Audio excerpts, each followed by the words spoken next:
আল্লাহর দুনিয়ায় সবই সম্ভব। আমেরিকার ইতিহাসে ডোনাল্ড ট্রাম্প হলেন প্রথম বিগত রাষ্ট্রপ্রধান যিনি চুরি, চামারি, মিথ্যা, ধর্ষণ, রাষ্ট্রীয় নথিপত্র মিসহ্যান্ডেল, নির্বাচন উল্টায় দেওয়ার জন্য তাণ্ডব করা ইত্যাদি ৩৪টা ফেলানি কেসে অভিযুক্ত হয়েছিলেন। তিনি আবার প্রথম অভিযুক্ত অপরাধী যারে এ মাসের ২০ তারিখে আমেরিকাবাসী আরেকবার ট্রাম্প কাকুর আগমন, শুভেচ্ছা, স্বাগতম স্লোগান দিতে দিতে নতুন করে জয়ের মালা পরায় এনে গদিতে বসিয়ে দিল। এর মধ্যে ছলে বলে কৌশলে প্রায় সবগুলো কেসই তিনি স্থগিত রাখতে বা বাতিল করতে সক্ষম হয়েছেন। আপালিগের নতজানু আত্মায় এইরকম একজন মহামানবের কীর্তি যে প্রশান্তি ও অনুপ্রেরণার বাতাস বয়ে আনবে তা তো আর বলে দেয়া লাগে না।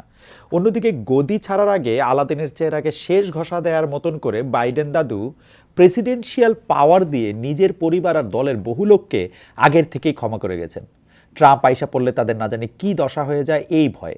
ট্রাম্প কাকু অবশ্য ফক্স নিউজকে ইন্টারভিউ দেওয়ার সময় গব্বর সিং এর মতন হুঙ্কার ছেড়ে বলেছেন, আব তেরা ক্যা হোগা কালিয়া। বাইডেন যে নিজেরে ছাড়া সবাইরে ক্ষমা করে গেলেন, এখন তারে কে বাঁচাবে?